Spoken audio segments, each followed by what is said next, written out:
Bonjour à vous, bienvenue dans cette vidéo à plein poumon. Merci d'avoir cliqué sur cette vidéo qui est la première vidéo d'un défi sur 7 jours. Donc en fait, je me suis lancé un défi sur 7 jours pour vous aider, pour vous inspirer, pour vous apporter de la motivation, pour continuer à vous guider en fait vers ce que vous recherchez le plus sans doute aujourd'hui, c'est-à-dire ce sentiment de liberté, ce sentiment de pleine santé euh, qui est juste la conséquence en fait de votre arrêt du tabac, de la fin de cette vie de fumeur.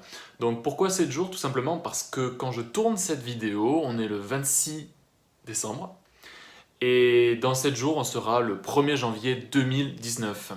Donc c'est certain qu'en 2019, il y aura des personnes qui n'auront pas fait le mois sans tabac 2018 et qui vont avoir envie de se donner comme résolution d'arrêter de fumer définitivement pour 2019. Donc c'est justement pour vous préparer à cette bonne résolution, pour ceux qui la choisiront le 1er janvier, ou tout simplement vous booster.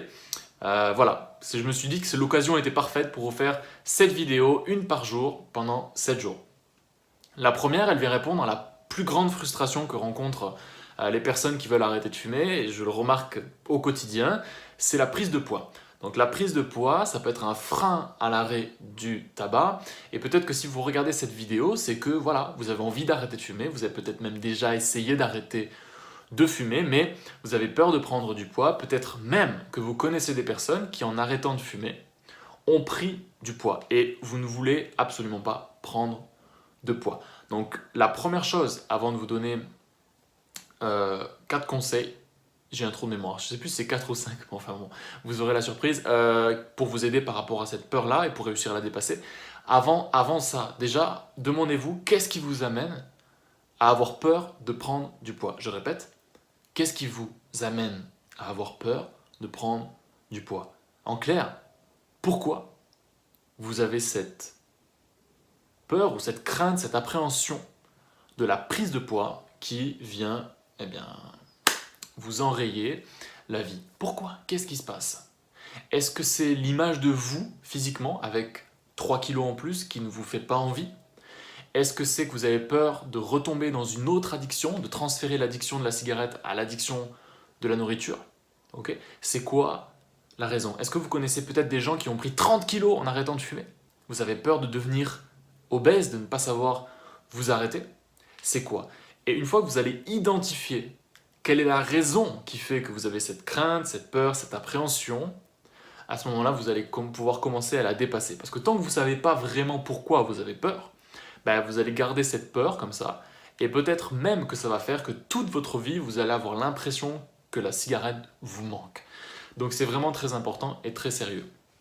Ensuite, concrètement, il faut savoir que c'est normal d'avoir cette peur parce que le tabac, la cigarette, la fumée, dépense des calories. C'est quand même merveilleux, c'est-à-dire que vous n'avez rien à faire, juste à faire ça, et ça dépense des calories. Quand vous fumez un paquet par jour, vous dépensez environ 200 calories, quoi. Donc du coup, si vous enlevez ce paquet, vous allez forcément moins dépenser de calories, et donc cette quantité de calories qui n'est pas dépensée, forcément, vous allez la concrétiser sous forme de kilos, sous forme de graisse. D'accord? Donc si en plus de ça, l'arrêt du tabac vous provoque des fringales, ce qui est totalement normal, on peut avoir envie de manger, soit pour faire quelque chose de ses mains, soit pour assouvir le manque que l'on peut ressentir dû au sevrage tabagique. Et donc du coup, non seulement vous allez dépenser moins de calories, mais en plus vous allez en apporter davantage à votre corps en mangeant davantage. Ce qu'il faut savoir, c'est qu'en moyenne, les personnes prennent 3 à 4 kilos maximum et que seulement 2 tiers des personnes prennent du poids en arrêtant de fumer. Donc, la première chose, c'est déjà de se dire qu'une fois qu'on a identifié cette peur, d'où elle vient, de se dire, mais est-ce que c'est une peur qui est légitime? Genre, est-ce que c'est vraiment important? Est-ce que c'est très très très important? Ou est-ce que c'est juste une excuse en fait? Et je sais que si, par exemple, vous avez déjà fait un travail sur vous au niveau du poids, que peut-être vous avez perdu 10 kilos, 20 kilos, 30 kilos, j'ai des personnes comme ça qui perdent beaucoup de kilos et elles ne veulent surtout pas en reprendre, même si c'est 3, 4 kilos.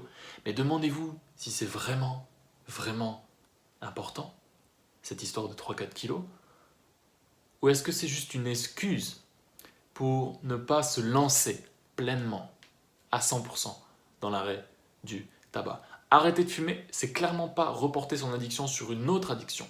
Arrêter de fumer, c'est faire un travail au niveau de son état d'esprit. Tous les tabacologues honnêtes vous le diront, ils vous diront que oui, les patchs, c'est une des premières choses que l'on propose quand on est tabacologue parce que c'est comme un traitement, ça va vous aider à moins ressentir le manque. En tout cas, c'est censé réduire les effets indésirables du sevrage. Irritabilité, insomnie, maux de tête, fatigue, manque de concentration, et j'en passe et des meilleurs. Les patchs, ça sert à se libérer progressivement de la nicotine. Mais tous les tabacologues honnêtes vous le diront, la dépendance qui tient le plus sur le long terme, c'est la dépendance mentale, la dépendance psychologique. Le sevrage physique, comme je l'ai dit dans une précédente vidéo, dure maximum 3 mois. Et en général, c'est de 6 semaines à 8 semaines, 2 mois. Okay. Donc au-delà de ça, on ressent souvent un manque qui est de l'ordre du mental. Donc si vous gardez le même état d'esprit, vous allez vous traîner ce manque-là sur de longs mois et peut-être même sur de longues années. J'ai rencontré une personne, après 10 ans sans tabac, elle me disait qu'elle était encore dans un combat de tous les jours pour ne pas reprendre en fait. Et ça c'est horrible. Moi je fume plus depuis 4 ans et honnêtement, dès la première année, j'ai éliminé le manque psychologique. Comment j'ai fait? Comme toutes les personnes qui l'ont fait avant moi et avant vous, elles ont fait un travail sur leur état d'esprit. Elles ont changé leur état d'esprit. Arrêter de fumer, c'est non seulement se rendre compte que le besoin de fumer est une illusion, j'en ai déjà parlé dans une précédente vidéo. J'en ai besoin pour déstresser, faux. Le tabac est un excitant. J'en ai besoin pour être moins irritable, faux. Le tabac rend irritable. J'en ai besoin pour pas m'ennuyer. Ah bon? Et avant de fumer, tu t'ennuyais? Ok, pourquoi pas. J'en ai besoin parce que j'ai vécu un drame dans ma vie. Ok, mais est-ce que fumer, ça va changer ce drame-là? D'accord? Donc sortir déjà du besoin, mais ça j'en parlais dans une précédente vidéo, mais ne pas reporter sur une autre addiction. Se dire, mais j'ai pas besoin de faire ça 20 fois par jour en fait. T'as pas besoin de manger 20 fois par jour. Mais ça, c'est une question d'état d'esprit. Ensuite, la deuxième chose dont je voulais vous parler. Première, état d'esprit. 2, c'est le sport.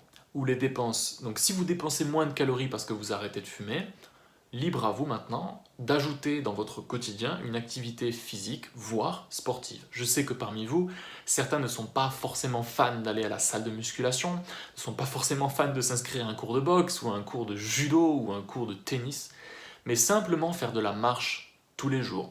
Ou, je sais pas, à la maison, vous faites 5 minutes d'abdos par terre. Vous faites des choses qui vous demandent de l'énergie, vous pouvez acheter un vélo d'appartement ou alors faire du vélo. Peu importe, mais trouvez de quoi dépenser environ 200-300 calories au moins. Et à ce moment-là, vous allez pouvoir faire d'une pierre 2 coups, et je dirais même d'une pierre 1000 coups. Parce qu'avec le sport, non seulement vous allez dépenser des calories, mais vous allez également sécréter dans votre cerveau les hormones du bonheur. Également, vous allez sécréter une bonne fatigue à la fin de la journée, donc ça va aider à réduire les insomnies.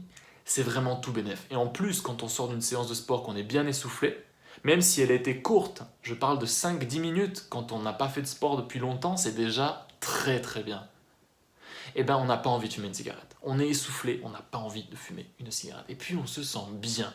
Je vous garantis que si vous reprenez le sport, si vous n'avez pas fait de sport depuis longtemps, même si c'est 5 minutes, c'est scientifique, c'est chimique, vous allez kiffer, grave.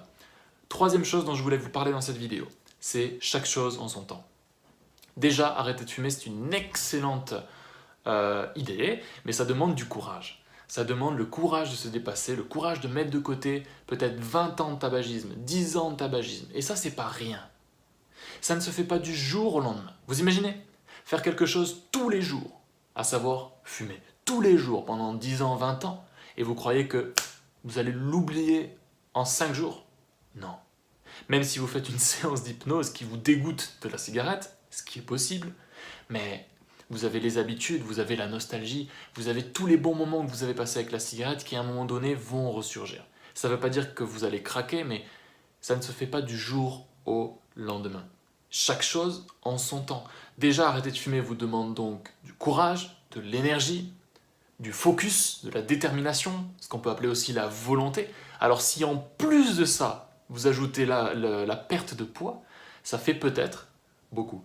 Oui, il y a un faible pourcentage de personnes qui arrêtent de fumer et qui perdent du poids en même temps, mais vous, si ça vous semble trop, ben chaque chose en son temps. Arrêtez de fumer parce que c'est l'urgence, c'est la priorité. Et ensuite, après le sevrage physique, eh ben, entamez un rééquilibrage, on va dire, alimentaire et sportif. Chaque chose en son temps. Vous pouvez réserver la perte de poids après l'arrêt du tabac.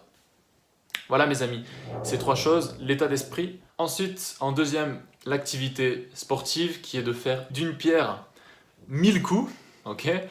Troisième chose, c'est de se dire que chaque chose en son temps. La priorité numéro un, c'est l'arrêt du tabac. Ensuite, une autre priorité sera peut-être de perdre les éventuels kilos que vous avez pris. Et dans cette vidéo, j'aimerais vous donner 2 bonus supplémentaires. Le premier bonus que je voulais vous proposer, c'est de se faire plaisir de manière structurée. Je sais que vous allez peut-être avoir envie de faire un goûter l'après-midi ou le matin, de manger peut-être une tartine de Nutella ou avant de vous coucher, grignoter des trucs pour ne pas se sentir en manque. Okay. Dans ces cas-là, faites-vous plaisir de manière structurée. Vous voyez ici, il y a des shakers que j'utilise pour la musculation. Et ben, ça m'arrive parfois de me faire un shaker l'après-midi en guise de goûter. Okay. Et puis la musculation, en tout cas quand on est en prise de masse comme moi, ben, ça demande de l'énergie. Ça demande de l'énergie, ça demande de porter suffisamment de protéines à son corps pour que le corps puisse synthétiser du muscle, qu'il puisse créer du muscle, et puis ça demande de l'énergie. Et donc du coup, moi je suis quelqu'un qui aujourd'hui mange 5 fois par jour. Je mange le matin, je mange le midi, c'est pas obligatoire, hein, mais c'est le choix que j'ai fait. Je mange le matin, je mange le midi, je goûte l'après-midi, je mange le soir, et je goûte avant de me coucher. Mais c'est pas un yaourt, hein. Non, non, je mange par exemple du beurre de cacahuète, je mange des trucs protéinés, et ça fait un certain nombre de calories dans la journée. Oui, mais je fais 3 à 5 séances de sport par semaine. Et je me défonce à la salle de sport. Donc j'en ai besoin. Et je suis loin d'être gros. Pourtant ça m'arrive de manger du Nutella, ça m'arrive de manger quasiment tous les jours du beurre de cacahuète. Je mange de temps en temps des plats industriels. Ok, je mange des desserts. Je ne suis pas gros parce que j'équilibre. Mais ce que je veux dire ici, c'est que si vous faites plaisir, faites-vous plaisir de manière structurée. Je ne mange pas 5 fois par jour n'importe comment. Je mange le matin, le midi, au goûter, le soir et la collation du soir. C'est pas genre j'ai envie de manger, tiens je vais manger une cacahuète. Et 30 minutes plus tard, tiens j'ai faim, je vais me faire un thé avec un morceau de chocolat.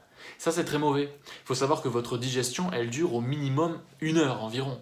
Les fruits c'est plus rapide à digérer, en 20 minutes, une demi-heure c'est digérer un fruit, voire moins parfois. Mais voilà, si vous mangez ne serait-ce que de la viande et des pâtes, attendez au moins 1 heure, 2 heures, voire 3 heures, c'est l'idéal, avant de remanger.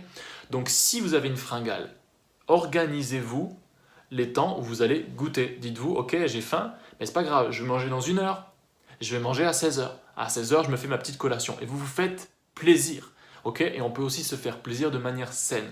Attention, il y a des choses qui sont saines, mais qui sont très caloriques. Par exemple, les noix, les pistaches, les cacahuètes, les noix de cajou, tout ça, tous les oléagineux, c'est très très très calorique, mais c'est hyper calorique de ouf.